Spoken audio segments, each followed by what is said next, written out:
I wanna wake up in the morning where the orange blossoms grow, and the sun comes peeping in where I've been sleeping, and the songbirds say hello. I love the fresh air and the sunshine. It's good for us, you know. So I'll make my home in Florida where the orange blossoms grow. Hi, I'm Sharon Lamb, and I have lived in Palm Harbor since 1975, and I've been a member of the Palm Harbor Historical Society since it began in 1983. The museum's oral history program began with a grant in 2012 to create videos of residents who live or work in Palm Harbor to tell their stories. More than 50 videos have been created so far. Today I'm interviewing Tom Butler, a longtime resident and business owner in Palm Harbor who has contributed many volunteer hours through the Rotary and the Chamber to improve our community. Tom, let's start at the beginning. Where were you born and where did you grow up? Well, I was born in a little city called Tonawanda, New York. I'm sure everybody's heard of it. It's the smallest city in New York, right along the Niagara River and the Erie Barge Canal. And I had the opportunity to start my life all over again about 1980 when I came down here. And I was a rather beaten young man. I had just been thrown out by my wife up in New York. And when I joined the Rotary, which is where I met Charlie Jones, everybody got up, and there was all these doctors back then, all the doctors and all the lawyers and all the successful business people, the Harvey Perts and the Bobby Stancils and all the people that were the makers and shakers of Palm Harbor. And they all got up and told what they did and who they were. And then I got up and I said, well, I used to run a golf course. I used to have an insurance agency, and I used to have a real estate operation up in New York. But a little girl kicked me out, and I lost it all. So I'm down here peddling insurance. And I think what happened is, I think Charlie Jones felt sorry for me. Because he would. he took me under his wing, and I got to meet, of course, Winona and her, and Charlie. And they just showed me what Southern hospitality was about. And not too long after I was here, they said, well, you're not really a Yankee. We consider you as really being a Quacker. And I took that as a compliment. And Charlie and Winona were just a big part of the wonderful, wonderful experience that I've had for 40 years here in Palm Harbor. You just want me to just kind of go on with the things that Charlie... I might interject here in case someone doesn't know. Charlie and Winona were very instrumental in starting the Historical Society, especially Winona with that, and the museum. The Historical Society operates the museum, so they were quite involved with getting that going. Well, I don't know how much you want. I mean, Charlie did so many things. He was one of the first ones to get the fire department going. He used to tell me how he used to jump on I think they used to call it the donkey. I was trying to remember. It was kind of a Jeep with sprinklers, and about the only fires they had then were brush fires. And he would run out. He would go out there and put out fires. And he was also a contractor. And gee, when I met him, he was probably the biggest landowner in Pinellas County. He was such a successful man. But and he was a Democrat, I was Republican, so we had our differences. But Charlie would always, when we would discuss something that we were disagreeing on, Charlie would always have the ability to go, oh, well, Tom, that's really not true. And as time went on with Charlie, I found out that he was usually right and I was usually wrong. The older I got, the more I realized what a treasure he was. I would have loved to have known what it was like to have been brought up by he and Winona. But my favorite story about Charlie was how old Winona was. And I don't know if that's a secret or not, but she was 15 when he married her, 15. And yet you know how those young marriages, they come and then they break up fairly soon after that. Well, theirs went on forever. Yeah. It was a love affair at that point, and they were so devoted to each other that it was a beautiful thing to see. But Charlie and Winona, they did so much together. They did so much for this community. God, I know there was a man called Frank Weiner who was also a man that did a lot for this area. He brought the first bank, Palm State Bank, into Palm Harbor, and he was influential in bringing a lot of doctors in to the area. He was a Jewish man, and the Palm Harbor area was noted for a Ku Klux Klan, a very strong Ku Klux Klan. And Frank, they tried to chase Frank off with crosses on the property and all sorts of things. And Frank told me that during this period of time, there was a man that showed up in his office right after they opened up, and of course it was Charlie. And Charlie came in, and he was one of the first people to come in and give him a nice deposit to help him hold his bank going on. Charlie always did things like that. He did. He was also in my face when there was one of my insureds had a fire, and the fire chief, who happened to be living with me at the time because he had fought with his wife and had moved in with me, and he was accusing him of arson and had an awful lot of information and that sort of thing. And Charlie came to me and he said, "Tom, I can still remember this." He said, you know this man, and you know that he would never do this." And that was Charlie, loyal. He was there for this man. Now, as an insurance agent, there's not much we can do. I mean, the insurance companies, they have their adjusters that make these decisions. But as far as Charlie was concerned, he was there for Don, and that's the kind of a guy he was. But even beyond those things, and I'm sure there's so many stories with the things that Charlie's done to help other people. But one of the fun things that happened was I had heard that he'd had a stroke or a heart attack, and he was home. He'd just gotten back from the hospital, almost died. And so I got over, as soon as I heard, I went over.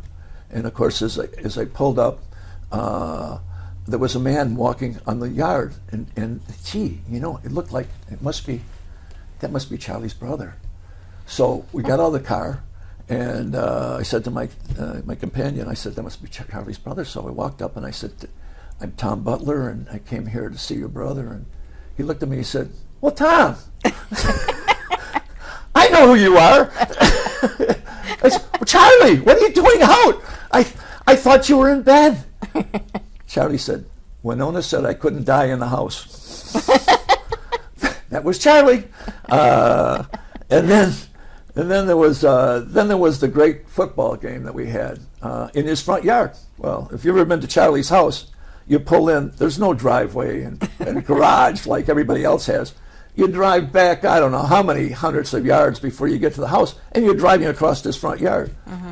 So I don't know, for some reason, all the members of the Rotary decided to have a football game. Well, an awful lot of them were Gators, and an awful lot of them were Seminoles. So we had that game, and God, it was a good game, and all the players were all business people or doctors or dentists or lawyers or something, and playing against each other. It was a heck of a game, and I can still remember Charlie, of course, not being able to play anymore, but he was keeping score along with guys like Frank Weiner and the different ones, and I can remember Winona coming out with lemonade.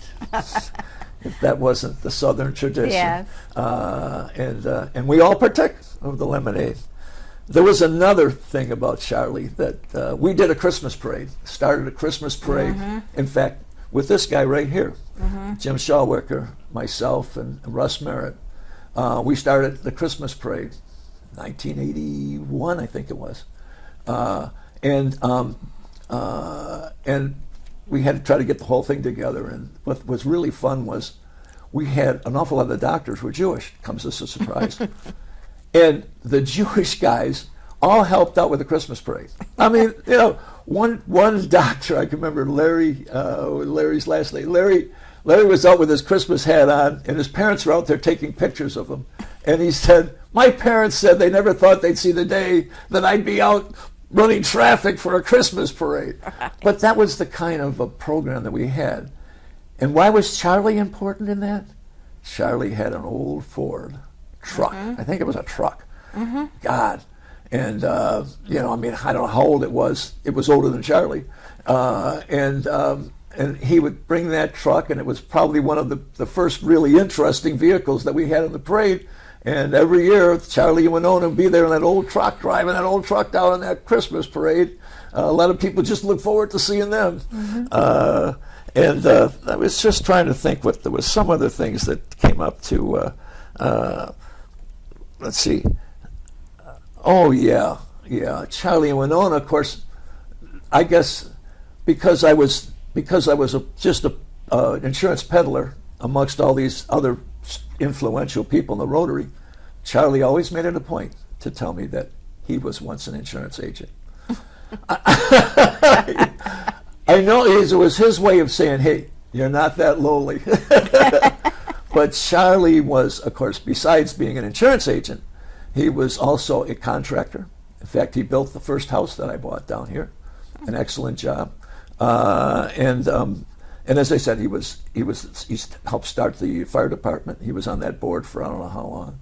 Drove the trucks when they didn't get paid, and also he was very instrumental in the Chamber of Commerce, getting the Chamber of Commerce started. He was one of the first presidents of that. I don't know if he's the first or second. And then what other was there was and then of course the Rotary. He was one of the charter members in the Rotary.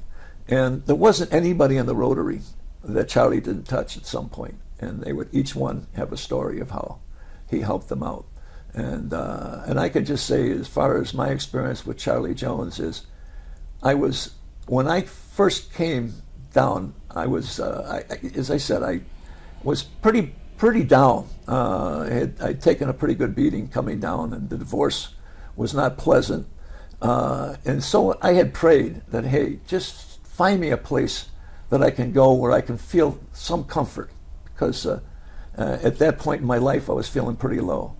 And I always felt that God sent the Joneses to be part of my life, because they just seemed to reach out and make Palm Harbor a home for Tom Butler. And I'll always be grateful to them for that. And I'm honored that you're asking me to say some things about them, because it was just such an honor to have known people like that. And Palm Harbor was certainly blessed in having them live here. That's certainly true. We all miss Charlie and Winona a lot. God. They were wonderful people. Yeah. Did a lot for the community. There was something else, Sharon, that they did, which you can probably relate to a little bit. And there was something called the Citizen of the Year Award that we have, and it's probably one of the best awards that are given at the Chamber of Commerce. It was always a surprise who got it, but to get it was an honor. Yes. And as it happened, Charlie was, of course, a recipient of it. Of course, that would be a natural. And Winona. And his wife, Winona. Yes. The only couple that I know that were ever chosen for it, which is an accomplishment in itself. They both did so much. They did so much. So how could you pass on them? Yeah, either one. And again, they touched so many lives. Yes. But whenever we would go for the meetings, they would come in, and Winona would smile, and Charlie would say, well, what do you think? Or Winona would say, well, Winona wasn't so much asking, but Charlie was always one. He was such a smart man. He would always say, what do you think To Winona. we should do? Well, he might do. But to me, and anybody else that was me, because they knew who the next citizen was going to be, because Winona had already decided who the next citizen was going to be. And it was just a matter for us to figure out who it was going to be, because she would let us know through Charlie who it was going to be. They were something else. They were, how can you say? He was who he was, so you were impressed by who he was. But he was when you spoke to him, he was the most humble Yes. person you'd ever want to meet. Right. He always had that little laugh. Oh, yeah, Well, Tom. Like he would say, well, Tom, that's probably not the truth. I mean, if I think of Charlie, I always think of that smile and doing that.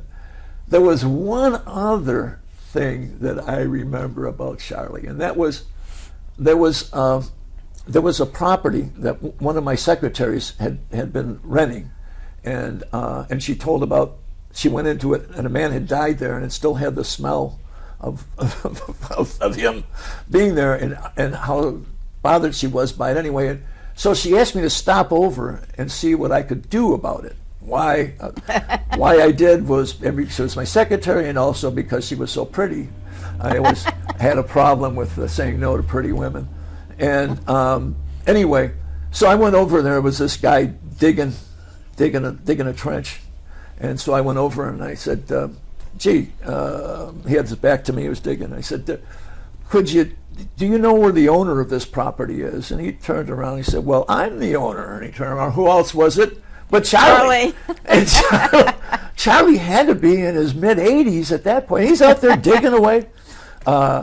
He was never shy to do whatever had to be done, physical or emotional. That was another just great memory of him. Yeah. Those are the ones that come to mind, Sharon. That's good. And of course, in Rotary, he was always there with any project that we had. He would be involved in. It was just wonderful. Great. Is there anything that I may have missed or that you? No, but let's go back to you a little bit. Okay. Can you tell us about your childhood growing up in New York? Was it? Well, I was very lucky as a child in New York. I was a gifted athlete.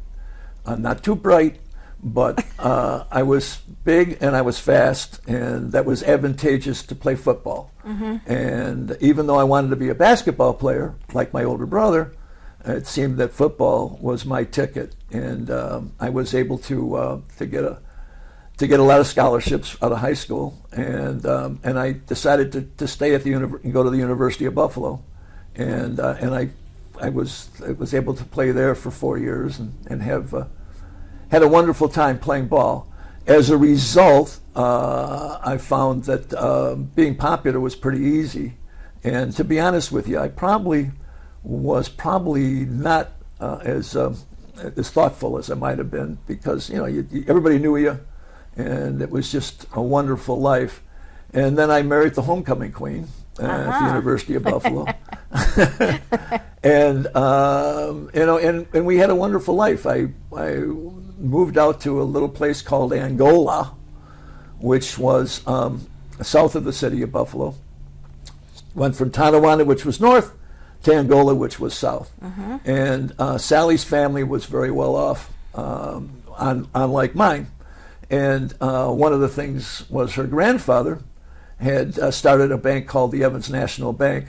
You don't know it down here, but Evans National Bank probably has about 12 banks up there in New York at the present time. And Bill Stevenson, her grandfather, started that bank. Wow. So anyway, and amongst other things, he had a lot of land that he had, a lot of property. One of them was a golf course. And after I was there for a while, I started off with the Aetna. After college, I was going to go to law school, and my father had two other brothers, much smarter than me, of course, and they became doctors. And my older brother, of course, was already in medical school, and I was getting ready to go to law school, and my father, who was in the insurance field, said, one of you three is going to have to do something about this insurance, because I'm going to need somebody to do the insurance thing. Well, nobody volunteered. The next thing I knew was he decided that we could do without another lawyer, and he put me in the insurance field, which ultimately probably has been my saving grace, because insurance has been awfully good to me. Good. Yeah. Both my brothers, one became a pediatrician over in the Miami area, and the other brother got his doctorate, PhD in theology, and he's a clinical psychologist. So both of them did wonderful things, and I peddled insurance for my life. But it's been a wonderful life, and I've had just so many blessings. And usually when I've been down is when things happen. And as I said, when I came down here from up there, this beautiful girl that was homecoming queen decided that it was time for me to move on. It kind of made me feel like, hey, you know, somebody had so many gifts, so many opportunities given to him, and I had screwed up and lost everything. And then another blessing came along, and that was the Winona and Charlie Jones, and Palm Harbor. Palm Harbor, what a wonderful place! What a wonderful place to have been for the last 40 years. God. Tell us a little bit about when you first came here. What it was like. You mentioned before. Yeah. Well, there was no chamber. There was no Rotary. Well, I wasn't here. You know, Sharon, I wasn't here probably maybe a couple of months, and they came to me and said, "How would you like to join the Rotary?" I didn't even know what a Rotary was. And I said, well, I guess it's probably, you should join it because, you know, and I'd been to a couple of chambers functions because it was the thing you do. You're an insurance agent. Right. And that's how I got into that. But I was in a building, in fact, I had been down in Fort Myers running an agency. And there was a man by the name of John Fields. He was a field representative that had come in there, and he remembered me.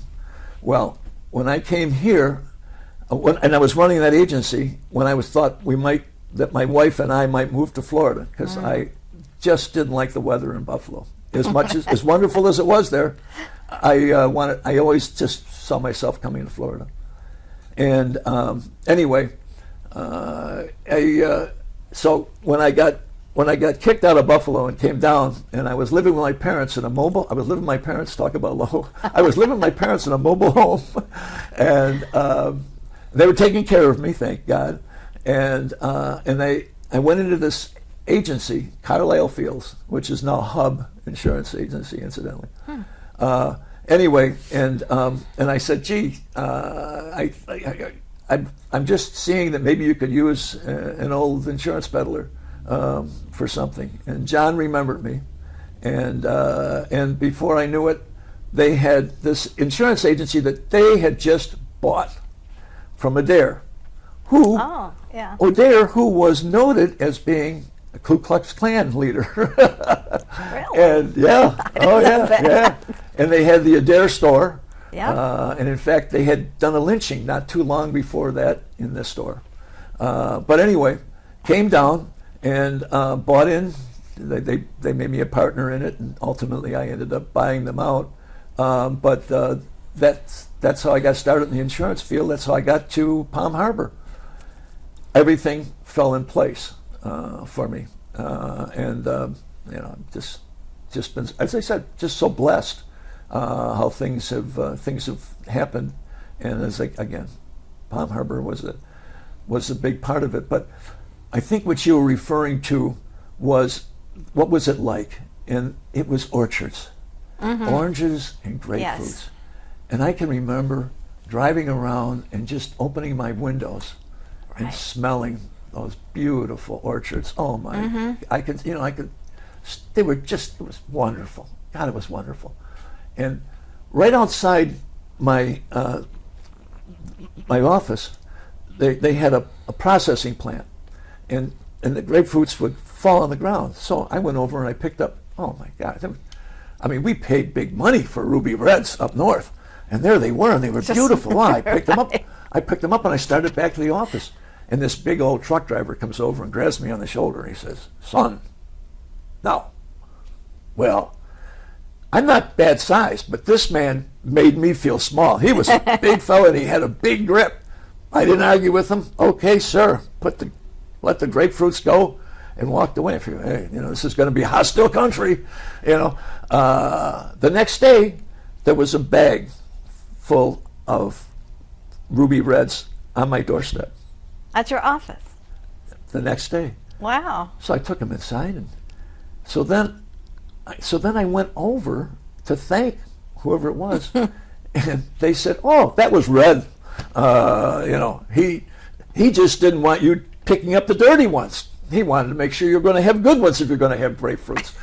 And that was my welcome to Palm Harbor. Wow, that was a good one. And then the other thing was, there were all these truck drivers. There was a trucking operation right next to us too. Mm-hmm. And at night, these guys, well, by the time I'd get to work, they'd be up and their vehicles would be gone. Mm-hmm. And then at night, there was railroad tracks that used to run along there. And if you remember, now it's a trail, but at that time it was a railroad. Right. And they would have a fire. And every night you'd look out and they would have a fire going. And you would see these truck drivers, big old truck drivers, sitting around having a beer, just sitting around their fires. I mean, like every night that would go on. It was just, it was like, what would it be like? Just it was like going way back in time. Yeah. Like small town. And those and they, as far as they were concerned, I was one of them, and they watched out for each other and us. Oh gosh, it was just a delightful area to be in, and I miss those orchards. And I know now they're all subdivisions and sort of thing, which are very nice. But I miss the orchards. I know, God, too. You missed an era if you missed that. Yeah, right. Yeah, and of course Charlie and Winona, that's what they grew up in. Yeah. Yeah. And I think her family. Her family. Yeah. I don't. Charlie never said much. He would always talk about her family. Right. Kind of like I did with Sally, because Sally's family was so well off. Yeah. And only Winona stuck by him. Yeah. Yeah. But and I'm not faulting Sally, because honestly, I was a ball player. I couldn't stop playing ball. I mean, I was out every night playing basketball. I hated the winters, and so I would always be out doing something. And she wanted somebody that was going to sit around the house with her, which was normal. But I wasn't ready. That wasn't ready you, right? I wasn't. No. Right. No. If there was a basketball game or there was a football game or something, I was there. I wanted to play, and so. It was something that when I came to Florida, and she had to decide if she was going to leave Angola or not. She decided that there was a young fellow there that was willing to sit around the house with her, and that's what she wanted. Yeah. Well, okay. Yeah. So that's how I ended up here. Yeah. Well, out of desperation. Good for us that you did. Well, I am just thrilled that I had the opportunity to be here. Right. And if I had to do all over again, I've said it, Sally, I would have walked to Florida. Yeah. It's just been so wonderful down here. Yeah. Yeah. Looking around at Palm Harbor now, it's still unincorporated. It still has that small town feel. Right. Even though there's lots of new businesses and development, many subdivisions. Those are the changes that we've seen. Anything else that? Well, I'm glad you brought that up, because there was a question of whether we should incorporate or not. Right. And it was Kurt Kaiser he was the man, and I should tell you the story about how Billerickis. I'll tell you the Billerickis Kurt Kaiser story in a minute. I'm glad you reminded me. But there was always whether we should incorporate or not, and of course. I saw a lot of advantages to incorporating. I thought maybe it might be a place for Tommy in there. And Charlie Jones said, no. But he didn't just say no. He said, why do you want to change something that's working and it's so good? Always in a nice way. Never like, hey, dummies. Well, every time we'd look into it, we'd find that, hey, if you incorporated, it was going to cost you money. Oh yeah. And there was no reason to do that. And ultimately, the Rotary, Charlie, of course, being involved with that, took a step, and they started what we call the tax district, which was set up to pay for the Recreation League, which was wonderful in Palm Harbor, and it still is. Ultimately got Bobby Stansel's family to turn over all that property for the fields, which became which is a wonderful thing for the kids. And then there was something called the library that was started, and what was her name? Jeanette Malouf. Jeanette Malouf. God, how can I remember Jeanette Malouf? What a wonderful lady she was. She was super. And of course, the Rotarians were what made up her board, and just so supportive for her. And then they decided that they were going to take and put the library in what I guess is now the Whitechapel. Right. And Charlie said, "What?"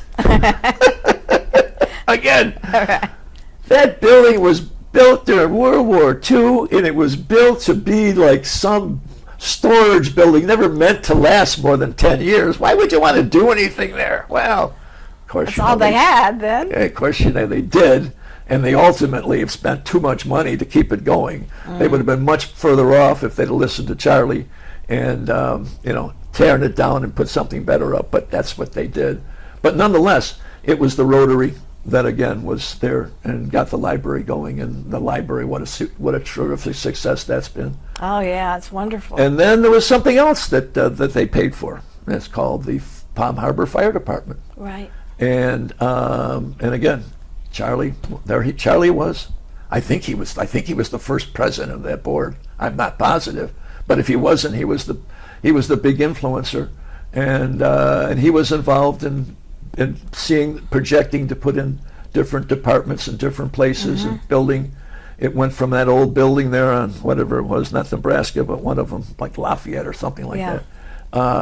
And then building the other ones. And Charlie was the one that saw, not alone. He always did it with others. He always got others to be part of it. Was Jack Latvala involved then or later? No, Jack Latvala came later. Jack Latvala, what a case he was. Jack Latvala came on the board.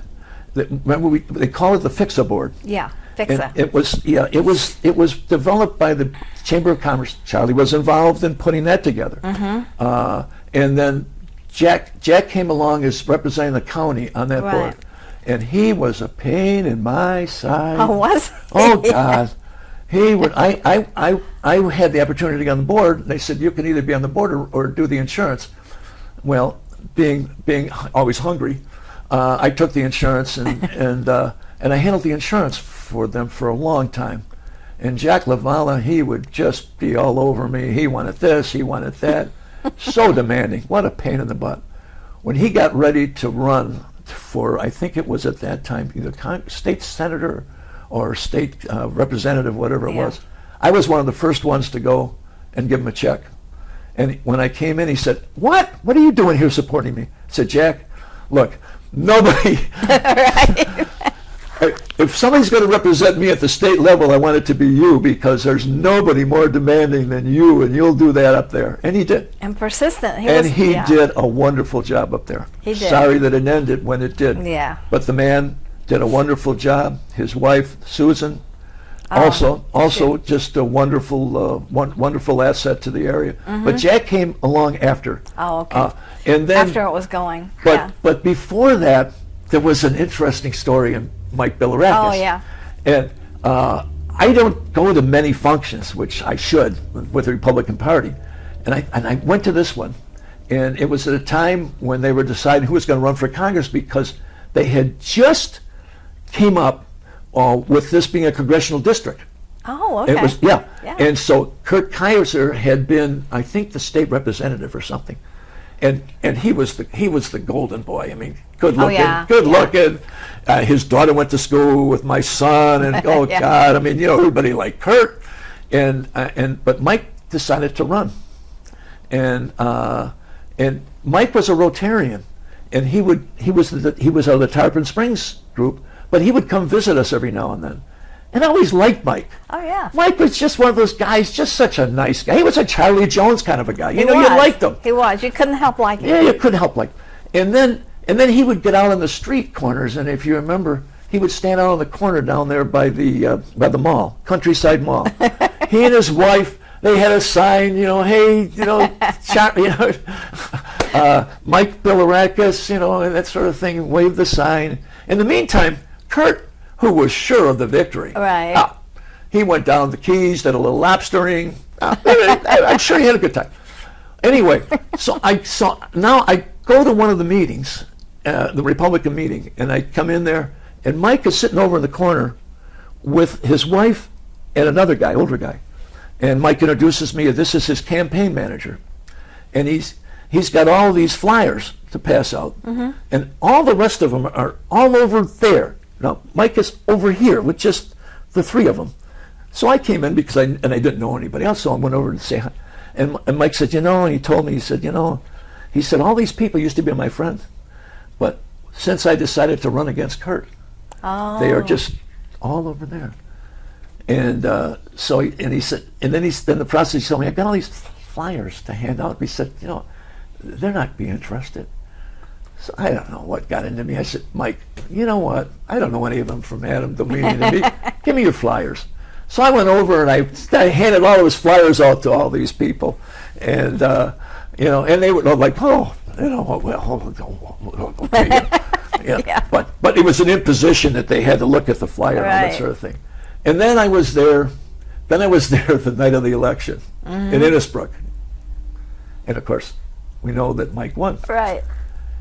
And it was amazing, Sharon, how many of those same faces that had their back turned to him now were just enthralled with Mike Bilirakis. Of course. And they've been there ever since. And he was in office for how long? Many Well, he years. opened the door for his son, for Gus. Eventually. But And I don't know about your understanding, but as far as I'm concerned, there wasn't many things that Mike voted for that I disagreed with. Right. I mean, I just think Mike was, and again, Charlie was a Democrat. But he backed Mike Bilirakis. Yes, he did. He was he just thought that Mike was a good guy, and he was. He was and a he good has guy. been, and he was a good representative for this area. Right. And did a lot of good things, as we can see from the St. Pete College. Yes. That that he and his wife did that really helped that college out. Right. Yeah. Right. But I'm glad you reminded me of that. Thank you. Yeah. Yeah, that was. Yeah, that was good. And Mike reminded me of that. I thought, God, it was a long time ago. And Do you remember about what year that was when he first? I can't. Had to be. I just remember. Had to be in the early '80s. Yeah. Because I remember when Kurt Kaiser was, and then Mike. Yeah. So early '80s, I guess. Yeah, early '80s. I couldn't give you the exact year, but that's when it was, because it was right after we did the Christmas parade. Oh, when it started. Yeah, we did the Christmas parade. Yeah, and Mike was one of the first celebrities that we put in the Christmas parade. Right. So that was like 81, 82. Yeah. God. Oh man, and then it seems like yesterday. I know. Yeah. I know. So we've seen a lot of changes. Oh yeah. Streets have gotten bigger and better. Oh yeah. All the construction. That's true too. In fact, where I lived, my first house was right there in Nebraska. The road right alongside was a dirt road. Right. Yeah. I don't think there's a dirt road left in Palm Harbor. I don't think so. No. And I lived on Missouri. You were right behind us. Yeah. Yeah. Yeah, close to Stansel. I was just north of Stansel. Right. That's right. Yeah. Yeah. So, and that was a dirt road. Yeah. So that was way back then. And you remember the Stansel trucking for Jesus? Yeah, trucking for Jesus. That was, and Bert and the Kurt Kaiser, no, not Kurt Kaiser, the Pert, the electrician. Pert, yeah. Pert. Yeah. Yeah. And then also the Jim, the lumberyard. Yakel. Jim Yakel was there. Those guys were. I mean, that was Palm Harbor, and they're gone. I know. Those places are gone. I mean, and it's hard to believe because, I mean, they were the stable. I know. And they Frank, really got Palm Harbor going. Yeah. Got it started. And Frank Weiner with the Palm State Bank. Yep. And Frank said to me, he said, "Hey, listen, one of the things that really helped me was this man coming in and give me a deposit. Yeah, to say, hey, Well, you knew how persistent he would be. But, it's amazing to me what one person can do. And Charlie Jones and Winona were two people that had that ability. And they really the did. Positive things. I always talk about the rippling effect. You do something here, and the effect of it goes out. And Charlie and Winona did that. They did. Yeah. They were just such good people. Yes, they were. Just basically good people. They just and were. So kind to everyone. They must have had some nasty thoughts, but I don't know. I never saw them. I used to have lunch or dinner with Winona once a month. We had Oh, wow. the Well, you were a old, lucky person. the women's group that we were in. Yeah, that's and, right. She was always, I mean, she would have things she complained about, but she was always basically cheerful and happy. Yeah. And Oh, yeah. everything was good. You'd never know they had a problem. No. And yet Charlie told me that when they first got married, that they had a tough time financially. Yeah. Oh, I'm sure. Hard to believe. Yeah, I know they had the fruit stand for a long time. I think they did. Yeah. Yeah. Yeah. I mean, Yeah. it was, it wasn't like he wasn't given a silver spoon. No. He worked. No. He worked. He worked hard. He worked hard at everything. He helped build Bon Appetit. Did you know that? I didn't know that. He was a contractor and a good one. Yes. Yeah. We used to go there once a year for our women's group dinner with okay. our spouses. We brought them on Christmas. I'll be darned. And Charlie would always say, "You know, Sharon, I helped build this place." I'll be darned. Yeah. I mean, I'll bet.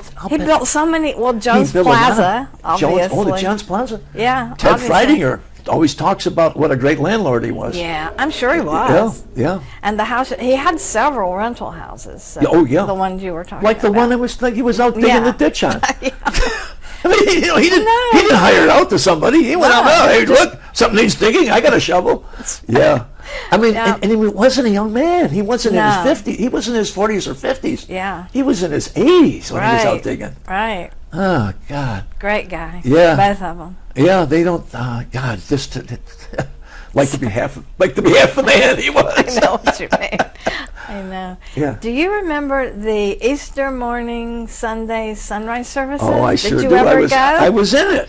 You were in it? That was the first. Oh God, I used Sharon, to go thank you every for bringing year. that back. Yeah, tell us about that. Oh God. Well, that we- was the sure thing that I realized I was accepted in the community. Yeah. Bobby Stansel came to me and said, "Hey, did you ever hear of the Passion Play, Sharon?" I never heard of the Passion Play. Is it something to do with sex? I might be interested. Passion, right? I might be interested. No, Tom, no, it's nothing to do with sex. Well, they could passion. So, and then he explained it to me, and I said, well, he said, you got to get up before dawn, Oh, yeah. come out there and all that sort of thing. Well, Bring your own chair. No, that's too exciting to me, getting up at that time. But the fact that they were going to include me in it was I took it as a real compliment. So Right. I accepted, and I became Thomas as a Oh, disciple. the disciple. And I was Thomas for I don't know how many years. And Doubting Thomas. I was the doubting Thomas. And thank God I didn't have a speaking role. Right.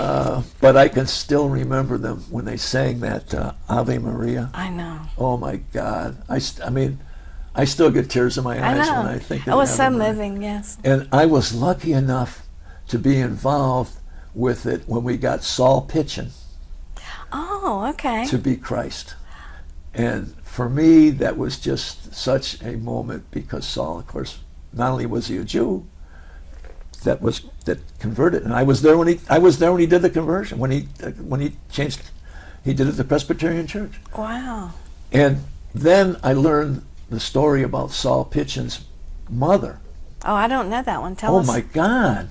Yeah, there's a book. It's called Unforgiven that his mother wrote. It's a great book. You ever have a chance to read it? It'll tell you a lot about the Holocaust.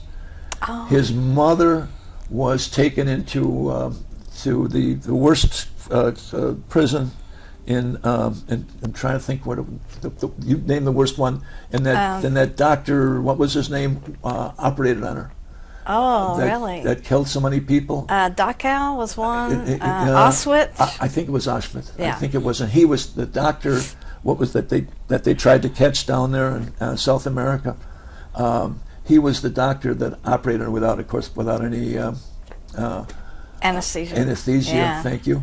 And what happened there? It's a great story. You need to get the book. But while they were operating on her, there was a bomb. The bombers came over, and there was an air raid.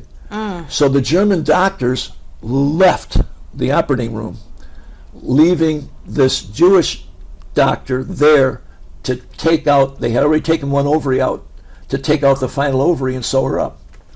And he said to Saul's mother, he said, I'm leaving you an ovary. Name your first son after me. Wow. And guess what his name was? Saul. Bingo! Wow. And now, all those years later, My gosh. she survives. And the way that she survived is a whole story. It's a great book. And just, I mean, I can't even imagine. And she came from a very wealthy family that was dragged out of Greece. And anyway, all those years later, Saul comes here. I get to meet him. And it turns out that Saul, if you met her, anybody that's met him, loves the guy. I mean, Yeah, just he's such a great guy. Such a great guy. He is. Well, I want to tell you about Saul. As great a guy as he was a terrible businessman. Everything that he tried, he failed at. And I mean, if he was sitting right here, I think you'd agree with me. He did something, and then he got in the insurance field, didn't do well in that. Then he went in real estate a little bit. That really didn't work out well for him. He goes over and he walks into the pregnancy clinic situation to help out. Before he's there very long, the guy that's running the whole thing in Pinellas County says, you know, I think it's time for me to pass this along. And he said, Saul, I just feel like you should be the one. Saul took it over, made it. Yeah. I mean, it's just a phenomenal success. He was so good at it that the Hillsborough came over and asked him to take over theirs too, and he took over and he ran both of them. Oh, I didn't know that. And he's done it all those years. Wow. So Saul Pitchin, who only came into this world because of this Jewish doctor that because of the air raid, talk about how things happen, huh? Right. Ends up saving all these babies, and I don't know how many babies that they have saved. Almost every woman that they delivered a baby for was on their way to having an abortion before they reached out to these people. I asked Saul one time, I mean, also another person that I'm humbled by. I mean, Yes. Charlie Jones and one of people.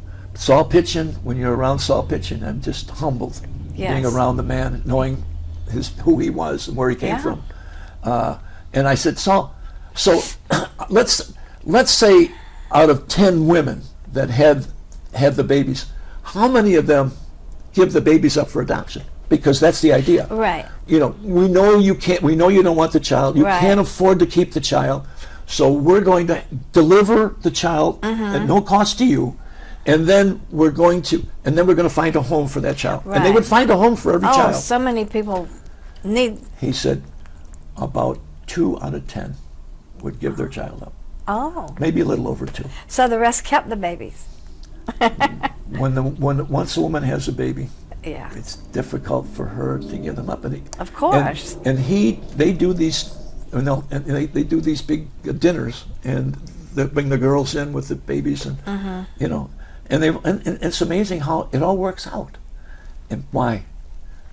Because that woman survived. Incidentally, Right. the doctor that delivered the baby. Didn't deliver the baby. I'm sorry. That saved the ovary. Right. That made it possible for her Saul to have to Saul. be born, right? He was executed about 2 weeks after he did that. Oh no. Yeah, a wonderful story on was it? It's on. What did I just say before I was? Anyway, that was the name of Unforgiven. Unforgiven. Thank you.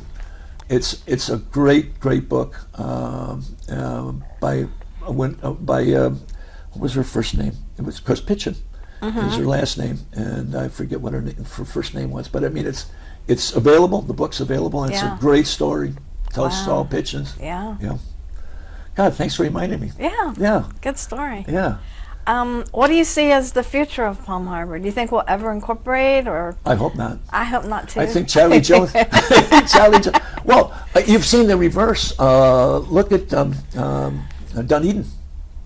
Dunedin had their own police force, and now they've turned it over to the sheriff's department It's so because it much makes more sense. Yeah. and Tarpon Springs. I think that they still have the police force, but it's they've had their problems with it.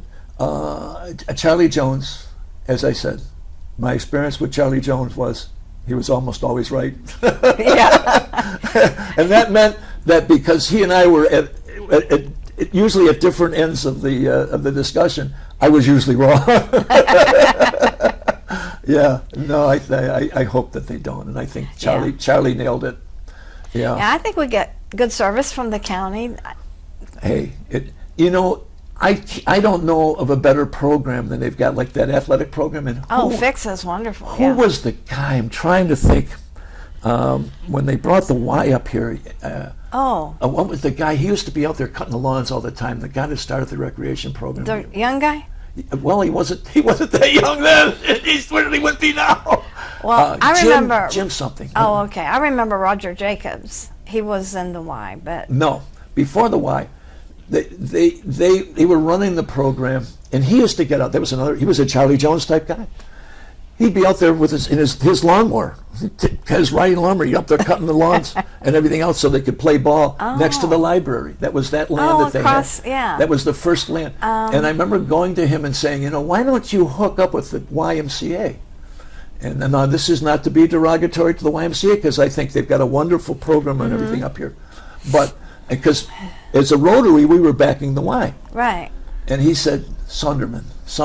Yeah, Sunderman Field. That's right. Jim Sunderman was the guy. For him. And Jim said to me, he said, well, Tom, I'll tell you, if you give me $10, $10 of that will go towards making these fields work. Mm-hmm. If you give $10 to the Y, you may get 3 of it back because it goes to Clearwater. Yeah. Well, at that point, I had no idea. Yeah. Again, another Charlie Jones. Right. And I went and I got on the board. I was on the board at that time at the Y, and I went down and they sent me to the Clearwater thing of all places. I went down there, and when the guy that was in charge of the whole thing was in London for like most of the month of the period that I was going down these meetings, and we decided all this stuff that was supposed to happen, and he came back from London and changed everything that we had decided on the board. Oh. And also, I thought it was wonderful that he could go to London, but then I realized, my God, where did he get the money to go to London for a month? Yeah, being in charge of the Y. Jim Sunderman was right on. Yeah. And as a result, all of that money that came in went towards those fields. And look at what a wonderful recreation program that they have. All those kids that have been involved in it and all that sort of thing. Thank you, Jim Sunderman. Again, 100% of the money went towards that. The fire department. Yeah. Honestly, I think the fire department probably, and I like the fire department and that sort of thing, but we probably could get by with a few less stations. We do have a lot. but we do.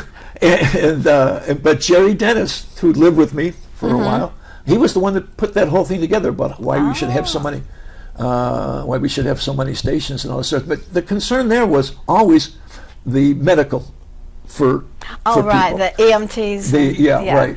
And certainly from that standpoint, it's been Suncoast, I think it was. I don't know if they still do it or not, but Sun something was the the ambulance service. The ambulance service was, Sun. And they would just be in the different fire departments. Right. But we sure don't get a lot of fires. We get a lot of emergency calls. A lot of emergency calls, right, and accidents. Yes. And I would say, hey Jerry, why do you send a fire truck up onto 19 if there's an automobile accident? How many fires do you have in cars when they have accidents? Right. He said, Tom, you got to run those. You got to run those trucks. Okay. Because if you don't run them, they'll sit. So you got to run them. So they would, every time they had an accident in 19, they would run a truck. Right. Well, makes sense. They had to keep them, keep them moving and doing that type of thing. And that was so.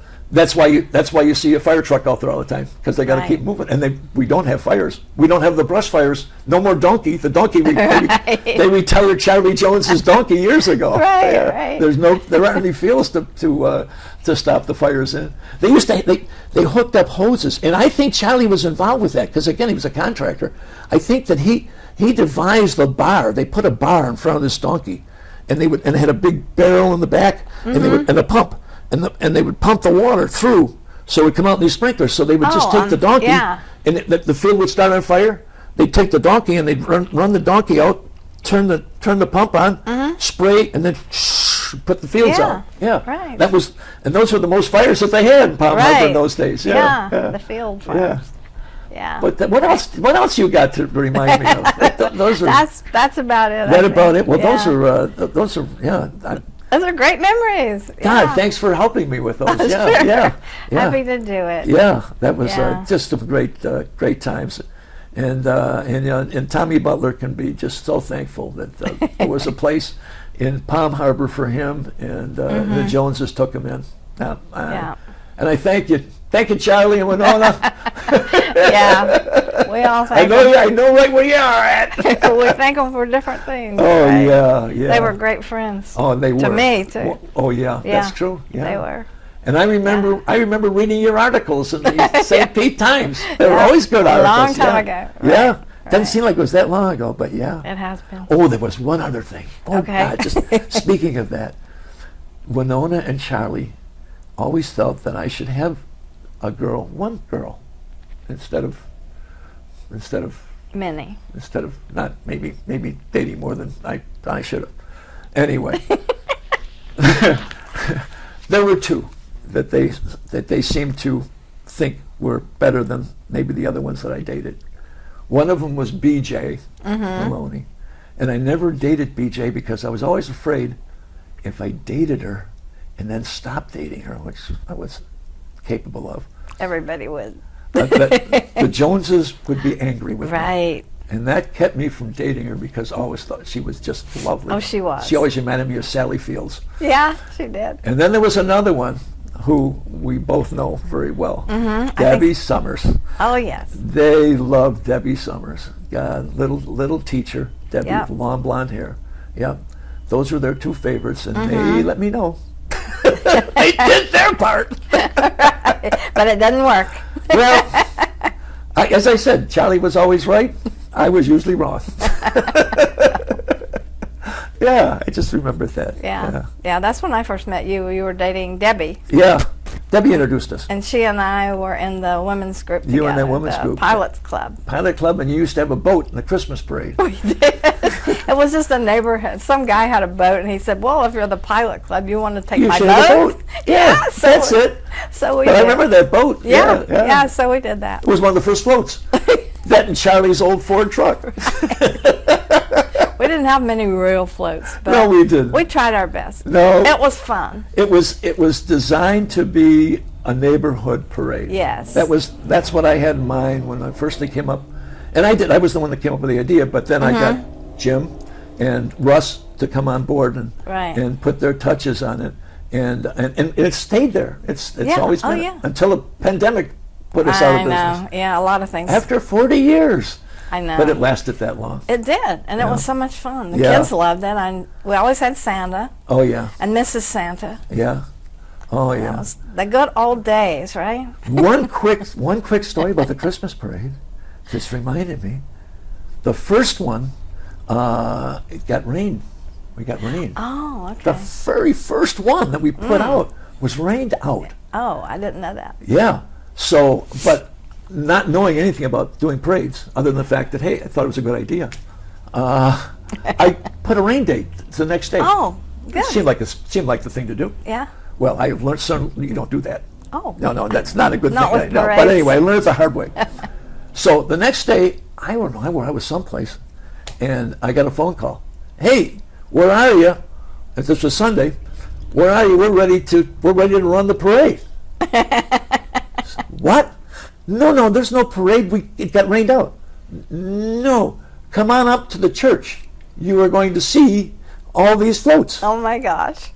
I went up, and there was a guy, Cohen. What was Cohen's first name? Anyway, he was sitting in the truck as I pulled in, and I'm saying, no, we can't do it. I haven't got any escort. I haven't, we just can't do it. We haven't closed the road, nothing. And he said, Tom, what was his name? Such a nice guy. Again, a Jewish guy. Mm-hmm. He said, Tom, have you ever met my wife? I said, no, I don't think I have. Well, she's on the back of this. As far as I'm concerned, I'm not going anywhere if you don't want me to. But you got to talk to her. Says, oh, no problem. I'll explain it to her. Yeah. Well, I went back to see her, and she was like, red in her eyes. She said, what? We spent the last 3 weeks building this float with all these kids. Yeah. And with you or without you, we're going down Nebraska Avenue. You understand? You can't just do that. You have to have, She just looked at me. I said, damn it, she's right. Just do it. I called up Jerry. Mm-hmm. Jerry, are you anywhere nearby? Yeah. Can you come up here? Can you bring your squad car and turn your lights on? We're going to have a parade. Are you crazy? But Jerry only he was crazy. He was for it. Oh, yeah. He comes up with his sirens going and everything else. He pulls up in front of this, and he gets out with his sirens. Then he's got the sirens going and everything else. And we probably had, I don't know, it was probably a half an hour long that people had lined up to come. Oh, yeah, I know. And down he goes. And that was our first Christmas parade. It was a rained out thing. And it was Mrs. Cohen that was responsible for us running that. Good for her. Yeah. Yeah. And it was so nice. It was just such, we didn't have the I'm Catholic or I'm Jewish or I'm Protestant. It was our parade. As far as they were concerned, it was their parade. And they were going to have it. And it was one that was like that for years. Yeah. Just for years. Yeah. And Palm Harbor was a community like that. Yeah. Everyone worked together. Yeah. It was small town and homey, but and Jean wonderful. And Ronnie Goldman, I remember, as I'm going down with the parade, looking at who the first people standing there with their kids is Jean and Ronnie Goldman. Yeah. Who was service. Of course, he was a Rotarian too. Oh, okay. Yeah. That was just, again, it was just great. And then there was a guy by the name of Jan Bresky. Oh. You remember Jan Bresky? He was famous. Was he? He was the first priest here. Mm-hmm. And Frank Weiner. Right. Geez, I'm getting away from Charlie a little bit, but. No, that's fine. Frank Weiner, again, had the bank. And he, of course, helped finance the tabernacle. Right. But he also helped the First Presbyterian Church. Mm-hmm. Would not be there. He also helped the Methodist Church. Mm-hmm. He also helped the Lutheran Church. He was there. He believed in God. Yeah. And he believed that anything that was bringing forth the values of God was important. And so he was there for all these things. Well, anyway, Jan Bresky started, and of course it took off. Just did very well. But Jan was a little different rabbi, and Jan believed in the fact that Jesus Christ he never went so far as to say that he was the Messiah, but he would preach from things that Jesus said. Good. Close as you can get as a rabbi. Made him controversial. He was on King's program at least a half a dozen times. Oh, okay. He was and when I first met him, I thought, what an obnoxious Jew he was. It was just exactly what I thought of him. And then we started playing racquetball together. And I got to know the man. And I remember they had at the tabernacle, they had a special day for the man of the year, and it was Art Poland. Oh, yes. And my mother, who was dying of cancer at that point, in fact, she was dead within 30 days of that. And I told her what was going on. She said, I want to go. And I said, well, Mom, you probably shouldn't leave the house. She said, I want to be there for Art Poland, because Art was so good to her. And so I took her there, and I figured we'll just kind of sit back here in the corner and, and watch it, because you want to see Art get his just recognition. Yeah. And Jan Bresky, who was the MC, came over, sat down with my mother. Oh. He knew her situation. I don't know it doesn't matter how long he was with her. He was so nice to her. And I thought to myself, boy, how often we are wrong Right. about the cover. First impressions. The man was Yeah. just a class act. He actually went to see my mother a couple times before she died. My mother felt so comforted by him. He was wonderful. It is. My dad said, you know, that rabbi came to see your mother more than the minister at the church he belonged to. And I'm glad I had a chance to put that out there. Yeah. He was, and then it wasn't too long after that Jan Bresky died of cancer. I remember. It was so sad. Yes. And I'll say this, Jan, you were a wonderful man. You were wrong. I was humbled having to know you, and forgive me for my first thoughts on you. Yeah, just such a wonderful man. Yeah. Again, wonderful people that were in Palm Harbor. There really were. Yeah. Yeah. So many leaders in the beginning. Yeah, and thank you. Thank you again. Oh, well, thank you. For memories. Yes, you're welcome. Yeah. And thank you for taking time out of your busy day to do the interview. We really appreciate it. Well, at my age, I'm not as busy as I used to be. Right. None of us are. I'm still peddling insurance. Yeah, you're still busy. I know that. And still enjoying it. Yeah, Yes. I've been very lucky. And anybody listening in that thinking about a career, insurance is not a bad way to go. Yeah. It's not as prestigious as being an MD, but by golly, it's a good life. It works, Yeah. right? And I thank my father for pushing me into it, and been a wonderful life. Well, thank you so much. And thank you for joining us and watching our interview today, part of our oral history program at the museum. And I'll make my home in Florida, where the orange blossoms grow and grow. So